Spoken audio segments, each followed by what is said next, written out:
తీసుకో.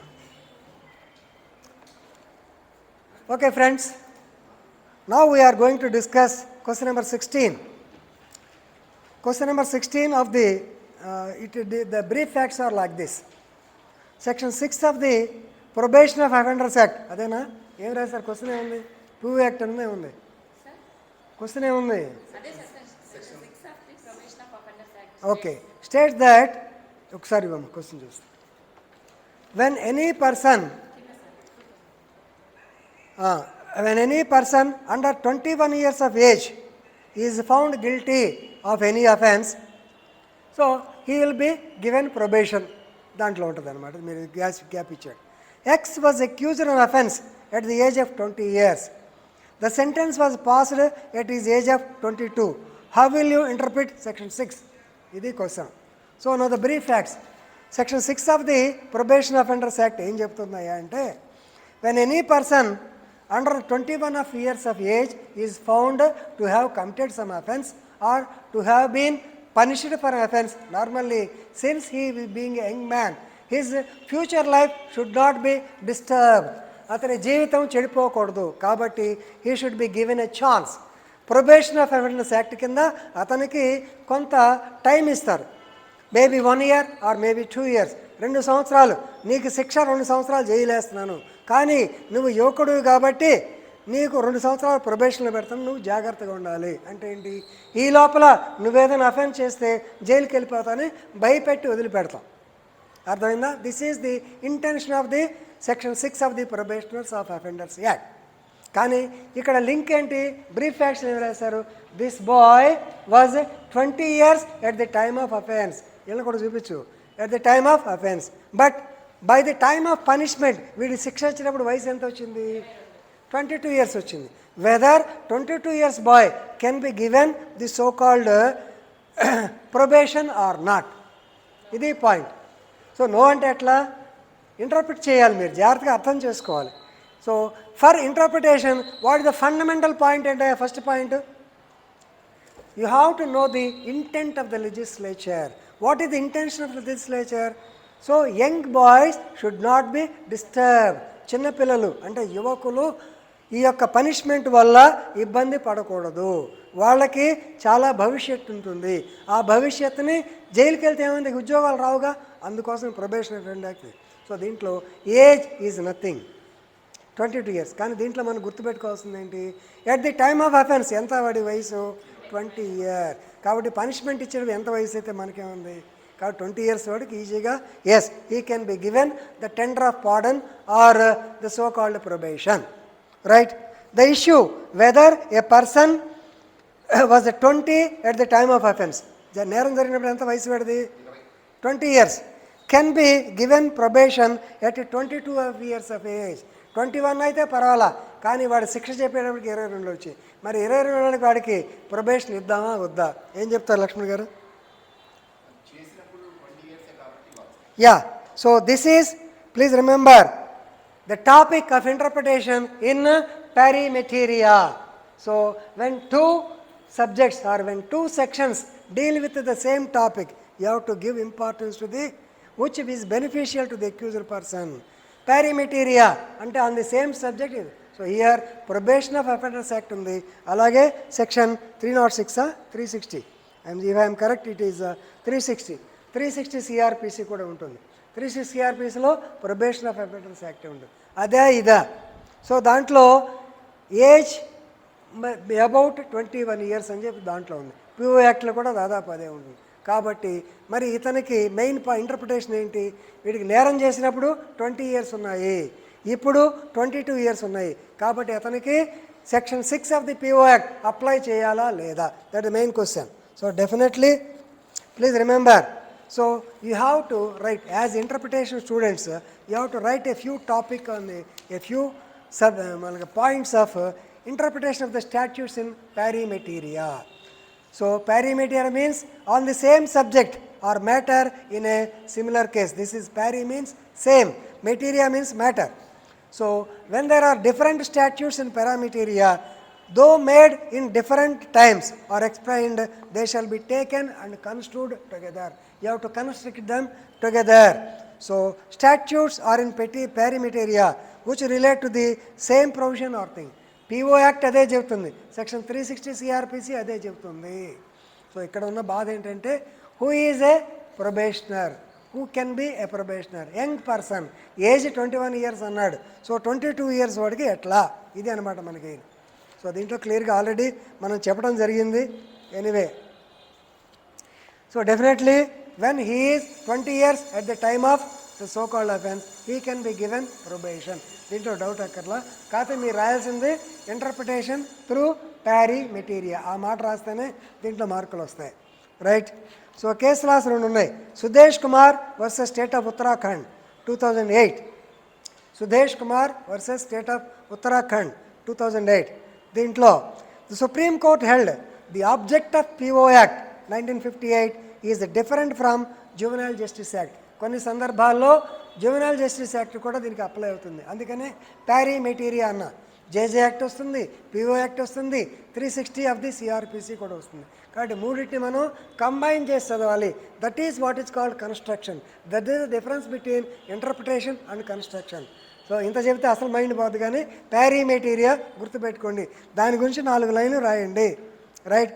Section 6 applies to a person on the punishment date, గుర్తుపెట్టుకోండి, and not at the time of offence, ఈ దాని జడ్జ్మెంట్లో. కాబట్టి now is 22 years of age, but please remember, so it is a reformative approach. కాబట్టి yes, you can be taken.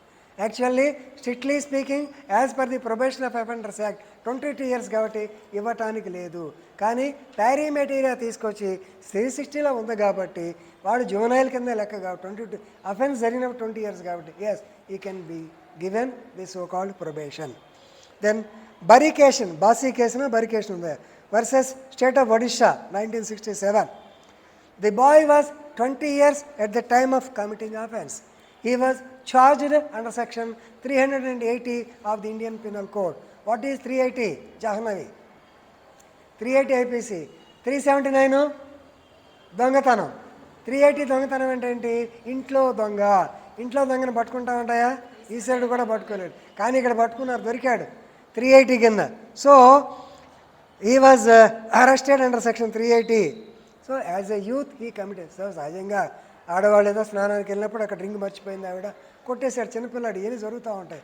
So వాడి జీవితాన్ని నాశనం చేద్దామా? పిఓ యాక్ట్ అప్లై చేయాలా లేదా? అప్లై చేయొచ్చు. So he was 20 years boy at the time of offence, but at the time of conviction he has become 22 years. But ఇక్కడ జరిగిన అఫెన్స్ని బట్టి కూడా కొన్ని సందర్భాల్లో అది జడ్జి గారి ఇష్టం. ఇక్కడ జడ్జి గారు ఏం డెసిషన్కి వచ్చాడంటే అడ్మానిషన్ ఈ సఫిషియంట్. అడ్మానిషన్ అంటే ఏంటి? ఇక్కడ జరిగిందంటే ఆవిడ స్నానానికి వెళ్తూ, సహజంగా ఆడవాళ్ళు మీకు తెలిసి ఉంటుంది, నగలు ఎక్కడ చోట పెడతారు, మర్చిపోతారు. ఈవిడ బాత్రూంలో ఎక్కడ పెట్టింది, మర్చిపోయింది, పిల్లాడు కొట్టేశాడు. సో సహజంగా పిల్ల చేష్టలు ఇవి, 20 years ఉన్నా చిన్నవి. అయిపోయిన తర్వాత మరి వీడికి జైలేసి పిఓ యాక్ట్ అప్లై చేద్దామా, లేకుంటే రాయ్ జాగ్రత్త ఇంకోసారి చేస్తే నీ తాట తీస్తానని చెప్తే పోద్దా? ఏమైనా బదిరి ఏం చేద్దాం? Second option, that is admonition. Judge did the same thing. Admonition itself is sufficient అన్నాడు. సో కాబట్టి here that benefit, so youth committed the offence, so వాడికి రిఫర్మేటివ్ థియరీ కింద అడ్మానిషన్ ఈజ్ ఎనఫ్ అన్నాడు. కొన్ని సందర్భాల్లో జడ్జి గారి ఇష్టం. So to conclude I want tell you the benefit of probation is a reformative measure.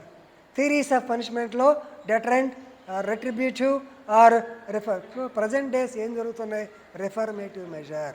So this is a reformative measure. So definitely. And probation is divine affirmation. వాడికి అదృష్టం బాగుండి దేవతలు దిగొచ్చి వాడికి, లేకపోతే ఏముంది, జైలు, 3 ఏళ్ళు జైలు అనుకో, జైలుకి వెళ్ళాల్సిందేగా. ఈ పిఓ యాక్ట్ అనేది భగవంతుడు ఇచ్చినటువంటి వాడికి వరం అని గ్రహించి, so inside every being, and it has to be given importance, and therefore he may be released on probation. ఇక్కడ ప్రొబేషన్లో వదిలేంత మాత్రం గుర్తుపెట్టుకోండి, ఖాళీగా ఉంచారు అతన్ని. There will be a probationary officer for a district, and this man's movements or antecedents will be checked every month by the district probationary officer. Probation వదిలిపెట్టారు కదా అని చెప్పి ఇతను వెళ్ళిపోయి ఎక్కడో కూర్చుని మళ్ళా పాత కార్యక్రమాలు చేస్తే మళ్ళా ఇరుక్కుంటాడు. కాబట్టి దేర్ విల్ బి ప్రొబేషన్ అనగానే మీరంతా ప్రొబేషన్ వదిలేస్తే ఇక హ్యాపీగా ఇంటికి వెళ్ళవచ్చు అనుకుంటారు. ఇంటికి వెళ్ళొచ్చు, కానీ your movements will be watched. That is what is called probation. మీరు రేపొద్దున మీలో కొంతమంది ప్రభుత్వ ఉద్యోగం వస్తుంది, ప్రభుత్వం వచ్చినప్పుడు you will be kept under probation. ఎవరో చేశారు కదా, సుధాకర్ నువ్వా ఉద్యోగం చేశావు, ప్రొబేషన్. సో పెద్దగా చెప్పు, ప్రొబేషన్ అంటే అర్థం ఏమిటి? Yes, your work will be observed for 1 year or 2 years. ఆయన మాట్లాడేటప్పుడు ఆయన ఇంకా తీయాలి, అందుకే సుధాకర్ని పేరు చెప్పాను. సో కాబట్టి your movements will be closely observed. That is the importance of probation. So ఈ లోపల 2 సంవత్సరాల లోపల వేరే తప్పుడు పని చేశాడు అనుకోండి, normally he can be ousted from the service without giving any notice. సహజంగా అదే మీరు రెగ్యులర్ ఎంప్లాయీ అనుకోండి, మీరు రెగ్యులర్ ఎంప్లాయీ అయినప్పుడు ఏం చేస్తారు లక్ష్మణ్ గారు? రెగ్యులర్ ఎంప్లాయీని తీసేయాలంటే ఏం చేయాలి? Yes, when you are a permanent employee notice has to be given. When you are a probationer no such notice. ఒక్కసారి పీక్ అవతల పడేయచ్చును. This is the importance of the probation of heaven. ఇక్కడ దీంట్లో మనం ఇంటర్ప్రిటేషన్లో ప్యారీ మెటీరియా ప్రకారం అర్థం చేసుకోవాల్సింది, no doubt it is a punishment, శిక్షే, కానీ శిక్షలాగా అమలు జరగట్లేదు. శిక్ష, ఎందుకంటే మనిషికి పరివర్తన కావాలి కాబట్టి 2 సంవత్సరాలు అతన్ని ప్రొబేషన్లో పెడుతున్నారు. సో కాబట్టి definitely we will interpret, because what is the intention of the legislature? Intention of the legislature is that young boy should not be disturbed his young days. వాడి జీవితం ఇప్పుడే 2 ఏళ్ళు జైలుకి వెళ్తే నాశనం అయిపోతాడు కదా, పోలంత భవిష్యత్తు, ఉద్యోగం రాదు కదా, మళ్ళీ అక్కడ దొంగలతో కలిసి వేరే పెద్ద దొంగ తయారయ్యే ఛాన్స్ ఉంది కదా. కాబట్టి జనానికి దొంగతనానికి ఏమంటారు నెక్స్ట్ ఇంకా ఎక్కువ నేరములు చేయకుండా it is A definitely preventive measure. At the same time భయం ఉండాలి, కాబట్టి ప్రొబేషన్ ఆఫ్ ఉంటుంది. So please read 360 of the CRPC as well as section 6 of the Probation of Offenders Act as well as section 81 of the Juvenile Justice Act and come to a conclusion. That is the interpretation. Friends, Rajeshwari, whose duty it is to interpret? పెద్దగా చెప్పమ్మా. Yes, it is the duty of the court. So onerous duty of the court. So కాబట్టి court will definitely interfere or interpret it, taking advantage to the accused person. ఎందుకంటే ముద్దాయికి ఎక్కువ చూస్తుంటారు. Okay, మెన్సిరియా ఉంటే మాత్రం చేయరా. If there is mens rea, if there is guilty intention, definitely he will not be spared.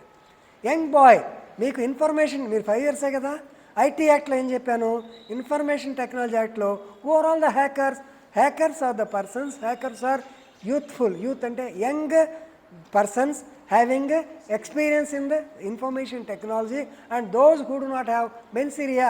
పిల్ల చేష్టలు, వాడికి ఏం పెద్ద దేశాన్ని హ్యాకింగ్ అంటే ఏదో సరదాగా చేస్తారు కానీ ఐటీ యాక్ట్. సపోజ్ ఒక అమ్మాయి క్లోజ్గా ఉంది, ఆ పిల్ల ఫోటోలు సోషల్ మీడియాలో ఆ అమ్మాయిని బదనాం అంటే ఆ అమ్మాయి జీవితం ఏమవుద్దని ఆలోచించరు. ఈ పిల్ల నాతో ఏదో ఫ్రెండ్షిప్ చేయనుంది కాబట్టి అల్లరి చేద్దాని ఉద్దేశం ఉంటుంది తప్పితే వాళ్ళకు. కాబట్టి మెన్సిరియా లేని వాళ్ళకి, మెన్సిరియా ఉంటే ఖచ్చితంగా he will be given sentence, శిక్ష పడుతుంది. పిఓ యాక్ట్ కింద అప్లై చేయకపోవచ్చు అమ్మా. కోర్టు జడ్జిమెంట్లో రాస్తారమ్మా, ఉన్నదని ఒప్పుకోవడం కాదు. హౌ మెన్సిరియా విల్ బి ప్రూవ్డ్ చెప్పండి, ఎలా?